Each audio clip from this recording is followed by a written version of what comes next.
একটু দেখে নিই। এটা হচ্ছে কসপেট tank M2।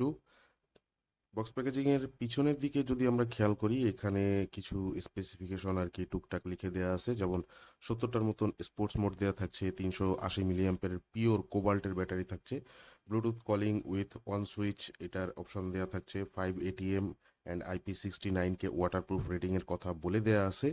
Two colour liquid silicon rubber mould দিয়ে দেওয়া আছে, 1.85 ইঞ্চের সুপার এইচডি ডিসপ্লে এখানে প্রোভাইড করা হয়েছে। সেই সাথে স্মার্ট স্লিপ ট্র্যাকিং এর সুবিধাও এখানে পেয়ে যাচ্ছেন। আর এখানে মডেল অথবা আদার্স জিনিসপত্রগুলো লেখা আছে, ডিসপ্লে কত সাইজের ডিসপ্লে দেওয়া আছে। আচ্ছা, একটা জিনিস বলে রাখি, এখানে কিন্তু আইপিএস ডিসপ্লে ব্যবহার করা হয়েছে, যেটা এখানে উল্লেখ করে দেওয়া আছে। আর এটা হচ্ছে কিউআর কোড, কসপেট ফিট অ্যাপটার। এই কিউআর কোডটা স্ক্যান করে আপনারা অ্যাপ কানেক্ট করে নিতে পারবেন। তো চলেন আমরা একটু বক্সটা খুলে দেখি।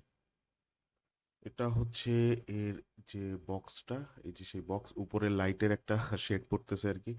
আচ্ছা, বক্সটা এই সাইড দিয়ে খুলতে হবে। উপরে একটা প্লাস্টিকের কেস দিয়ে দেওয়া আছে জাস্ট ওয়াচটাকে প্রোটেক্ট করার জন্য। আমরা এরপরে এটা বের করি।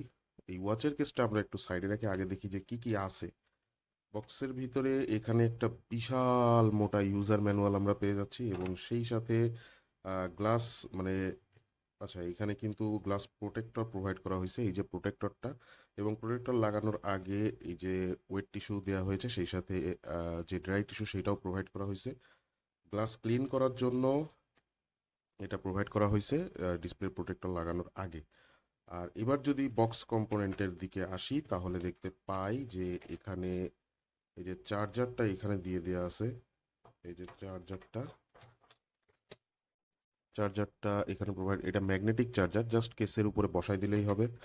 আর এরপরে আমরা ঘড়িটার দিকে একটু যাই। এটা হচ্ছে ওয়াচটা, সাইডে রাখি, একটু আগে দেখে নিই যে বেলটা কিরকম। বেলটা জাস্ট অ্যাজ ইউজুয়াল রাগের স্মার্ট ওয়াচের বেল্টগুলা, স্ট্র্যাপগুলা যেরকম হয়, তবে একটা জিনিস, এটা হচ্ছে খুব সফট, কিন্তু বেশ সফট। আচ্ছা, এরপরে আমরা ওয়াচটার দিকে আসি। এর যে উপরের স্টিকারটা আছে এটা খুলে ফেললাম। দেখেন এখানে এর যে চারপাশে যে ফ্রেমটা, এটা আসলে হাতে ধরলে বুঝতে পারবেন যে এতটাই শক্ত। এই ফ্রেমটা দিয়ে যদি কারোর মাথায় আর কি আঘাত করা হয়, তাহলে সেক্ষেত্রে মাথা ফেটে যাওয়ার সম্ভাবনা আছে, মানে এত স্ট্রং চারপাশের এই ফ্রেমটা। এবং সেই সাথে এখানে ইন্ডিকেশন দিয়ে দেওয়া আছে, এটা হচ্ছে স্পোর্টস বাটন। আর ট্যাঙ্কের মডেলটা দিয়ে দেওয়া আছে, এটা হচ্ছে ব্যাক বাটন, এটা পাওয়ার বাটন, পাওয়ার সুইচ। আর টোটাল বাটনসের এখানে টোটালি 3টা বাটনই কিন্তু এখানে দেওয়া থাকছে। তো আমরা পাওয়ার সুইচ দিয়ে জাস্ট পাওয়ারটা একটু অন করে দেখি। একটা ভাইব্রেশন দিছে, ইংলিশ আসছে। আচ্ছা, এই যে আমরা দেখেন এটার যে ইউজার ইন্টারফেস, সেটার ভিতরে ঢুকে গেলাম। তো এখানে যে ডিসপ্লেটা, এই ডিসপ্লেটা কিন্তু IPS display, not AMOLED display. তবে আমি মনে করি যে 5,500 টাকা প্রাইস সেগমেন্টের ভিতরে, 5-5.5-এর ভিতরে অবশ্যই অ্যামোলেড মানে প্রোভাইড করলে খুব বেটার হইতো, মানে একদম চারিদিক থেকে সেটা সুন্দর হইতো আর কি। আদার্স ফিচারগুলো, বিল্ড কোয়ালিটি সব কিছুই একদম A1 কোয়ালিটির, এতে কোনো সন্দেহ নাই। বাট এর যে ডিসপ্লেটা, এটা যদি অ্যামোলেড ডিসপ্লে প্রোভাইড করা হইতো, তাহলে সেক্ষেত্রে খুবই বেশি ভালো হইতো।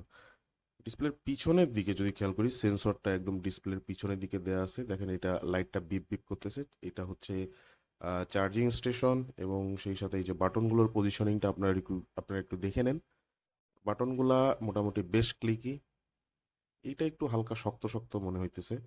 আর এখানে খুব সম্ভবত এইটা যেটা, এটা স্পিকারের জন্য, স্পিকার না আর কি, মাইক্রোফোনের জন্য মনে হয় ব্যবহার করা হয়ে থাকতে পারে।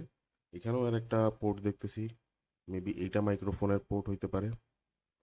আর এটা সম্ভবত অ্যাকচুয়ালি মাইক্রোফোন না, এটা হচ্ছে স্পিকার পোর্ট। এই যে পোর্টটা, এই পোর্টটা খুব সম্ভবত স্পিকার পোর্ট। আর এই পাশে যে পোর্টটা, এইটা খুব সম্ভবত মাইক্রোফোনের পোর্ট ব্যবহার করা হয়েছে। এই চারপাশের যে ফ্রেমটা, এই চারপাশের চারদিকে যে ফ্রেমটা, এটা কিন্তু প্লাস্টিক মনে হচ্ছে আমার কাছে। এবং উপরের যে ফ্রেমটা, এই ফ্রেমটা আসলে মেটাল ফ্রেম। আমরা এইটার ইউজার ইন্টারফেসের ভিতরে আসার আগে এর যে স্ট্র্যাপটা আছে, সেই স্ট্র্যাপটা আগে একটু লাগিয়ে নিই। ফাইন, ঘড়িটা কিন্তু হাতে খুবই মানে, একটা অন্যরকম ভাইব দিচ্ছে, মানে একটা ফিউচারিস্টিক ভাইব দিচ্ছে। বেশ ভালো লাগতেছে কিন্তু হাতে আমার, মানে আমার হাতে বেশ ভালো লাগছে। আমার হাত মোটামুটি বেশি চিকনও না, আবার বেশি মোটাও না, মোটামুটি বলা যায়। কিন্তু আমার কাছে মনে হয় বেশ ভালো লাগতেছে এই ঘড়িটা। বেশ মনে হচ্ছে যে বেশ মানাইছে। আচ্ছা, এটার যে ইউজার ইন্টারফেস সেটার দিকে যদি আমরা একটু আসি, তাহলে এখানে একটু খেয়াল করে দেখি। এটা হচ্ছে কলিং এর যে ফিচারটা, সেটার জন্য উপরের থেকে যদি নিচের দিকে সোয়াইপ করি, তাহলে সেক্ষেত্রে কলের অপশন পেয়ে যাচ্ছেন, ডু নট ডিস্টার্ব অথবা সাইলেন্স করার অপশন পাচ্ছেন, ব্রাইটনেস অ্যাডজাস্টিং এর অপশনটা আপনারা পেয়ে যাচ্ছেন। আর এর পাশে যদি যাই, সেটিংসের অপশন পেয়ে যাচ্ছেন। এখান থেকে ওয়াচ ফেস, থিম, ল্যাঙ্গুয়েজ, এগুলো মোটামুটি সেটিংসের যত কাজ আছে সবগুলো করতে পারবেন। সিস্টেমের ভিতরে গেলে রিবুট, অফ, রিসেট, এই তিনটার অপশন আপনারা পেয়ে যাচ্ছেন। আর সেই সাথে এটার ডাউনলোড অ্যাপের অপশনে যদি যান আপনারা, তাহলে সেক্ষেত্রে কিউআর কোডটা পেয়ে যাবেন, কসপেট ফিট যেটা সেটার। আর ইনফরমেশন এখানে আসলে ওয়াচের যে ইনফরমেশন, এই যে ট্যাঙ্ক এম টু সেটা লেখা আছে। এই ছিল উপরের থেকে যদি নিচের দিকে সোয়াইপ করেন। বাম দিক থেকে যদি ডান দিকে সোয়াইপ করি আমি, তাহলে সেক্ষেত্রে call, daily activities, heart rate, workout, blood oxygen, blood pressure, আপনি কিন্তু এটা দিয়ে ব্লাড প্রেশার মনিটর করতে পারবেন। জাস্ট ব্লাড অক্সিজেনটা দেখে নিই, 798% দেখাইতেছে, 99%। তো মোটামুটি খারাপ না, একেবারে অ্যাকিউরেট না হলেও মোটামুটি 85 to 90% অ্যাকুরেট আপাতত আর কি ধরা যায়, যেহেতু এখনো আমরা ফুললি টেস্ট করি নাই। স্লিপ ট্র্যাকিং এর বা বক্সের বাইরে আমরা দেখলাম যে স্মার্ট স্লিপ ট্র্যাকিং আছে, অবশ্যই স্লিপ ট্র্যাকিং এর রেজাল্টটা ভালো পাবেন। মিউজিক এখান থেকে কন্ট্রোল করতে পারবেন, weather information, alarm clock, breathing exercise করতে পারবেন, মেসেজ দেখতে পারবেন, ভয়েস অ্যাসিস্ট্যান্টের সুবিধা থাকছে, এসওএস ইমার্জেন্সি কলের জন্য। টুল বক্সের এখানে আসলে আপনার স্টপ ওয়াচ, টাইমার, ফ্ল্যাশলাইটটা দিয়ে দেখি, জাস্ট স্ক্রিনটা সাদা হয়ে যায়।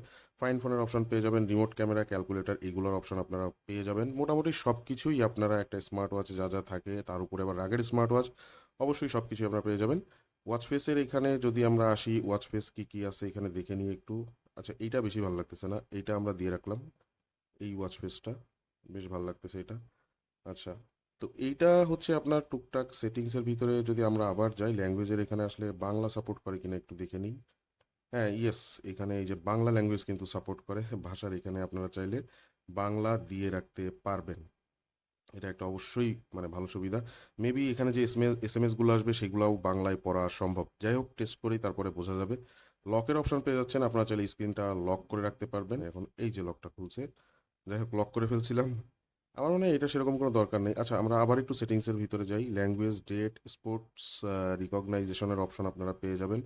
Brightness, sound and vibration, raise to ওয়েকে যে ফিচারটা, যেটা সব থেকে ইম্পর্টেন্ট, সেটা অন করাই আছে। আপনারা এখান থেকেও চাইলে অন করে অফ করে রাখতে পারবেন। তো এইটা ছিল অ্যাকচুয়ালি এইটার ওভারঅল যা। আর বাটনসের এখানে যদি আমরা আসি, এখানে পাওয়ার বাটন যদি ক্লিক করি, এটা অন অফ হয় জাস্ট। এখানে ক্লিক করলে এটাও জাস্ট অন অফ হয়। এইটা হচ্ছে স্পোর্টস বাটন। আচ্ছা, আমি অন করে নিলাম। এইটা হচ্ছে স্পোর্টস বাটন। এই যে স্পোর্টস বাটনে ক্লিক করলে আপনি outdoor running, cycling, swimming, badminton, tennis, এগুলোর মোটামুটি সব কিছুরই অপশন এখানে আপনারা পেয়ে যাবেন। স্পোর্টস মোড মোটামুটি 70টার মতন দেয়া আছে, আপনি এখান থেকে চাইলে ব্যবহার করে নিতে পারবেন। আচ্ছা, এটা ছিল ইনিশিয়াল ইমপ্রেশন এবং যে ইউজার ইন্টারফেসের ভিতরে কি কি আছে সেগুলো দেখাইলাম। ফুল রিভিউর জন্য অপেক্ষা করুন, ইনশাল্লাহ ফুল রিভিউ নিয়ে আপনাদের সামনে হাজির হব।